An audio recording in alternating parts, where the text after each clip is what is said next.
Hello and welcome to my show, Indus Cuisine, and I'm your chef Basim Akhund. We're back with a new episode from the heart of Pakistan. Today's recipe is very interesting, and this recipe basically comes from the desert areas of Pakistan.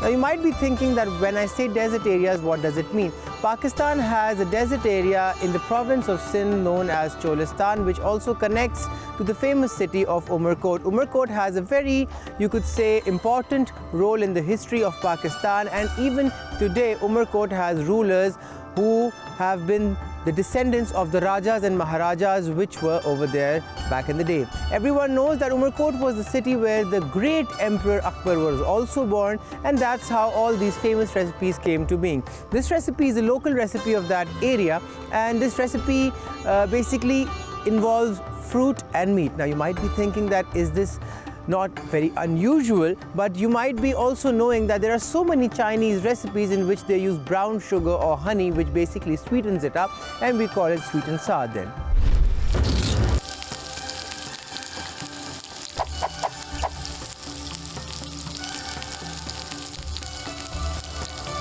In this recipe, what are the ingredients for today?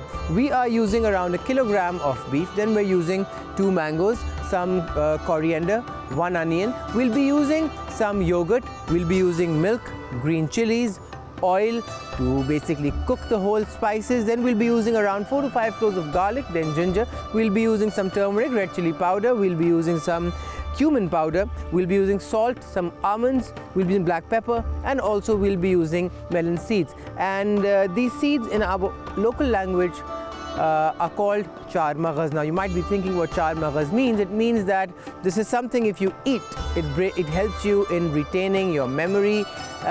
You could say it's a herbal remedy in the Pakistani culture when people basically have amnesia, or basically they have problem learning in things, or children who can't hold on to things they've learned in school. What people used to do back in the day was they used to mix these seeds with some fresh honey, and then they used to give it to their children. Okay, now coming back to the recipe. So the ingredients are over here. What we'll do first is I'll pick up a kilogram of beef, and we shall just cut it into pieces. What I'll do is I shall just cut it from half in between, and then I shall just cut along the center part over here. We need to make small pieces of the meat, remember that, and wherever you see some adjoining parts, just start cutting it. We need around 1 inch to 1.5 inches width of the beef pieces. We call it Boti in our own language, and we shall then add it to the pressure cooker and let it cook for, let's say, 30 minutes. Now if you cook it in the pressure cooker, it will take 30 minutes. If you do not cook it in the pressure cooker, what will happen basically is the whole texture of the recipe will completely change. This part you can see is a little tougher than the others. We will not throw it away. It will be cut a little smaller so that it cooks properly, and also so that it gets tender, juicy and soft. Just cut along the meat, and once I'm done cutting, I'll let you know what to do next. So as you can see, the meat is done. It's almost around 1 kilogram. Wherever you see some fat, just let it go. And when I say let it go, I mean that you have to cut it out and put it on the side. I'll keep the meat over here. Now we shall add it to the pressure cooker. What I'll do is I'll bring the pressure cooker over here, and we'll keep it on this side. The stove is on, not too high because it's a little windy over here. If the stove will be lower on heat, what will happen is when the wind will blow, it will just shut down, and that's a problem when you're recording. So I've kept the flame a little high, so please excuse me for that for today or for the days to come when it's windy in Islamabad. And as you know, Islamabad has great and beautiful weather with a lot of wind, so this is what happens when you're cooking outdoors. Okay, on the other hand, what I need is 2 cloves of garlic. What I'll do is I shall just press them a bit, not too much. I'll place them in the pressure cooker over here. I shall just pick up some water, add it over here, around 1.5 liters. this is done. Pick up some ginger. I'll take my paring knife, keep this over here, and take around half a tablespoon equivalent and just place it in the pressure cooker. What will happen is the flavor will enhance properly. Pick up around 3 to 4 pieces of black pepper, place them in the water. Just take a pinch of the cumin powder and add it over here. We'll be adding salt over here around half a teaspoon, not too much. Why? Because you need to season the water well when you add the beef in it. Now what I'll do is I'll add the beef over here, place it over here,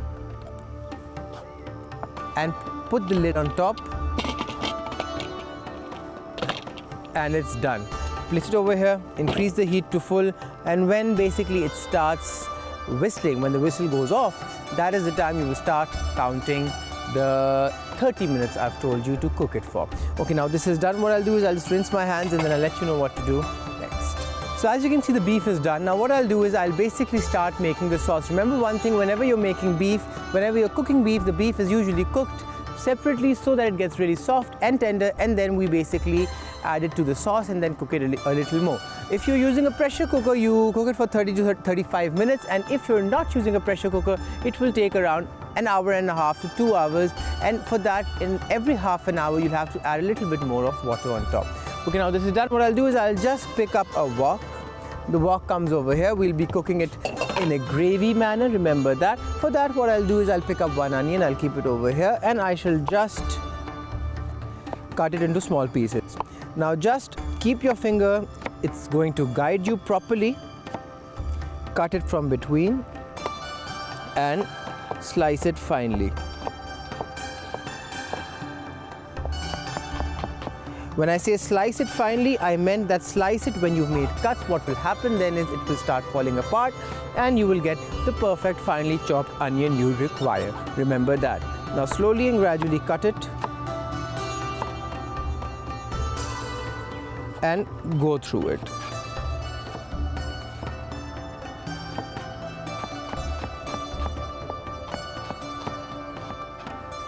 This is done. Take the root, throw it on the side, and now place the oil in it. I'll increase the heat to full so that the pan comes to heat, and I'll transfer all of the oil over here. We'll be using around a cup of oil for this recipe, and for this recipe we're cooking for at least, you could say, 4 to 5 people. Please remember that. Okay, now when the oil comes to heat, what I'll do is I'll add the onion, but before that what I'll do is I'll just add a pinch of salt, some cumin seeds also, and that's about it. Now I'll transfer all the onion over here, and when the onion is nice and translucent, I'll add all the other ingredients. But remember, you need to cook it till it's translucent and do not let it go brown. So till that is cooking, what we'll do next is we shall just get ready with the ginger and garlic we need to add over here. For this, what you need is you need some garlic, which should be finely chopped. So I'll just take 5 cloves over here. I'll place them here. I'll shake this up a little bit. And now we shall just start finely chopping them. What I usually do is I press the garlic like this. And this is done. Now finely chop it.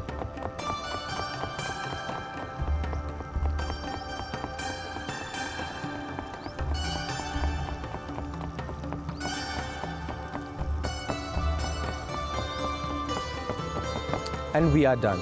Now pick up the garlic, transfer it over here, and let it cook with the onion. So till then it's cooking, what we'll do is we'll go for a short break, and once we're back from the break, I'll let you know what to do next. Don't go anywhere. Keep watching Indus Cuisine.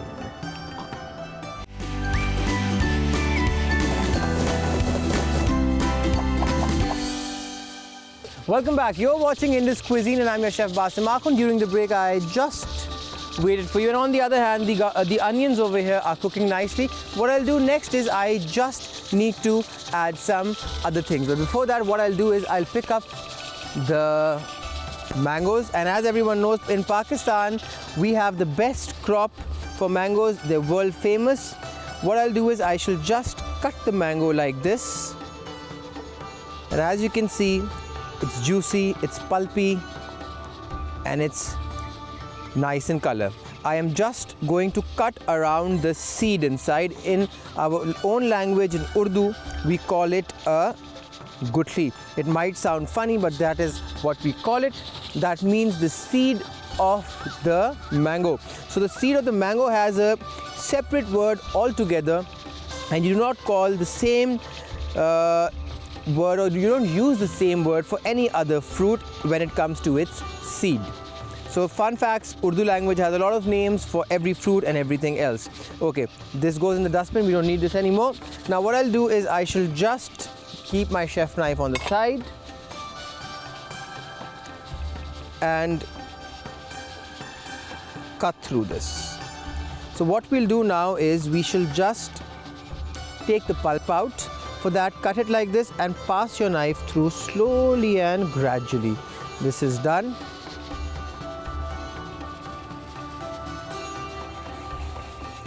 And keep the peel on the side. Once I'm done peeling all of this, I'll let you know what to do next. And the next step basically is, I'll just guide you through, we need to convert this into a pulp. If you do not find, or if you cannot find fresh mango in your region, in your country, you can use canned mangoes also. It brings flavor to the recipe. Please remember that. Do not use the skin is bitter. We just need the pulp, the flesh of this delicious fruit, which basically is Pakistan's favorite fruit also. So as you can see, all the mango is done over here. What I'll do is I'll just take it to the food processor over here, transfer it, try using each and every piece. And as you can see, I've left a little bit of water, not too much, around, let's say just half a cup. Transfer it into this and convert it into a fine pulp. Remember, you need to convert it into a fine pulp to get the best flavor possible.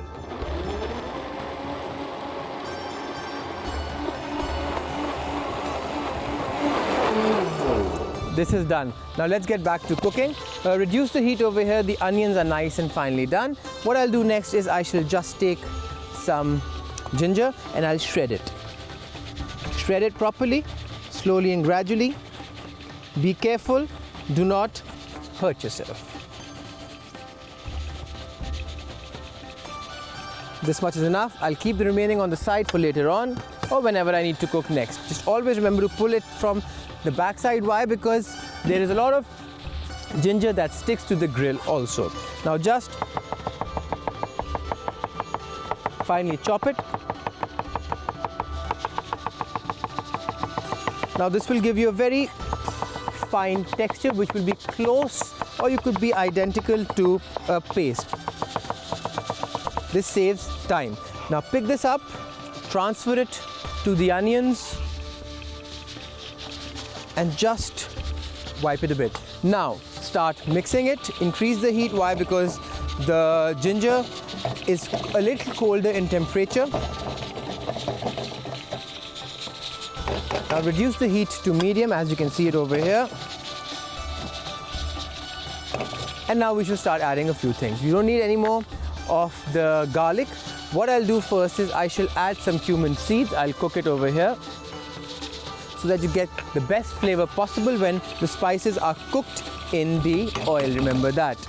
Okay, now what we'll do is we'll pick up the almonds and I shall just roughly chop them. You don't have to go fine for this recipe. You need that the texture of the almond basically comes in your mouth. I'm chopping them. The other day I did an episode in which I was bashing them or breaking them down with a cooking hammer. For that recipe you needed another texture. For this recipe you need another texture. Remember, the texture matters a lot whenever it comes to food or cooking in Pakistan.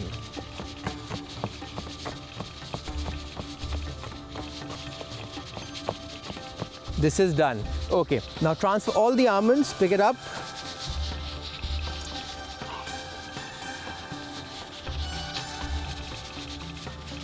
And mix them properly.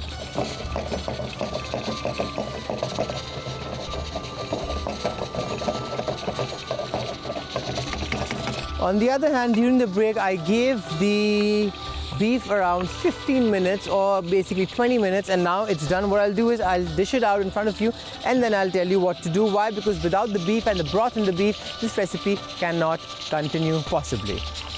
So as you can see, the beef is ready. I've cooked it over here. It's breaking in front of you. It's properly cooked, nicely soft. Now what I'll do is I'll start cooking with all these ingredients.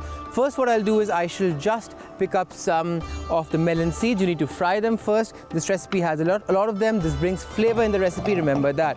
You have to fry these melon seeds on high heat for 30 seconds. Till the time this is frying, what we'll do next is we shall just pick up some green chilies. I'll take around 6 of these beautiful pieces. I'll take the stems out quickly, and then we shall add them to the oil so that it gives a nice fragrance in the whole recipe. I will repeat it, I will not cut them or slit them for this recipe. Why? Because I've made a cut on top. Let me show you over here. Enough heat will come from it. Transfer all of these over here. Fry them for 30 seconds so that they get a nice coating on top. And as you can see, all the seeds are cooking well and the green chilies are also cooking fairly. On the other hand, now what I'll do is I shall pick up the beef, just take the pieces of ginger out on the side because you won't be using them, and transfer all of the beef into the pan over here. This goes in on high heat. Remember it. You'll see the pan catching some fire. And now, when it simmers, the handle gets a little hot.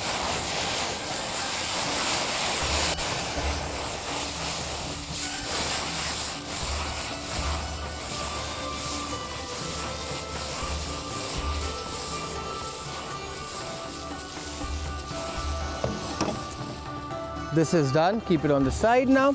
And now we shall start cooking. We shall add some turmeric powder. It goes in. As you can see, that flame that was coming on top, that's the water that went from the beef to the oil, and that basically caught fire. It's part of the kitchen. It's part of the process of cooking. Remember that. This goes on the side again. And now we shall add some garam masala. The garam masala for this recipe goes over here. Why? Because that is how you will maintain the flavor. Now start mixing it again.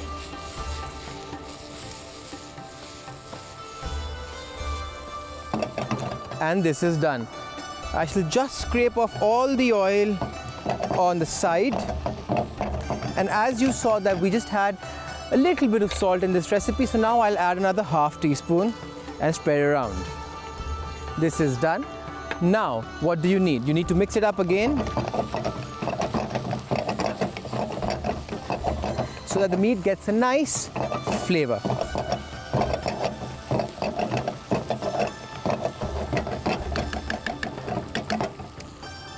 This is done. Okay, now on the other hand, what I'll do is now I'll add some black pepper. The black peppercorns are going to go as it is, around just a teaspoon. That is it. I'm not breaking them apart. Why? Because I don't want the black peppercorn flavor to mix into it deeply.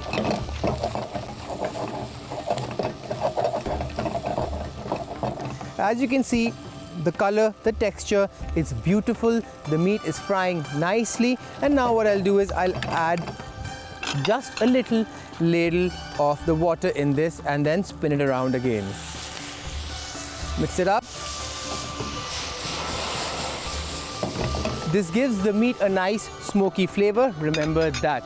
Okay, now towards the end, what I'll do is I shall just move this at the back and we shall add that milk we had to put into it. The milk goes in. We start mixing this.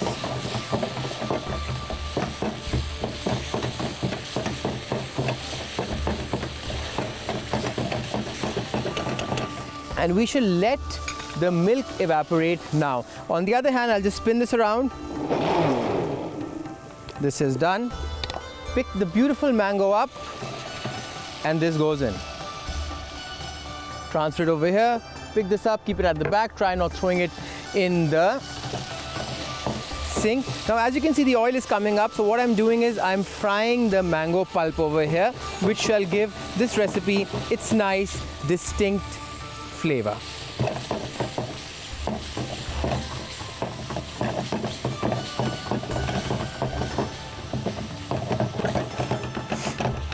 The texture is thick. It's almost ready. What I'll do is I shall just add another ladle of the broth, spin it around. And now towards the end, we shall add the yogurt in it. The yogurt goes in and we just keep the other on the side. Okay, now mix it up.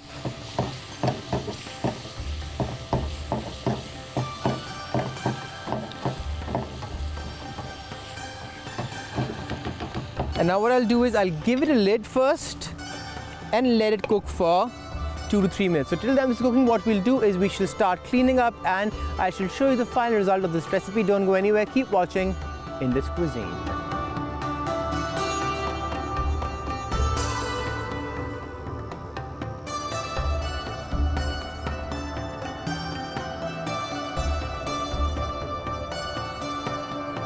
As you can see, today's recipe is ready. I hope you liked today's episode. I'll see you in another episode of Indus Cuisine. Take care of yourself, lovely people. Bye-bye.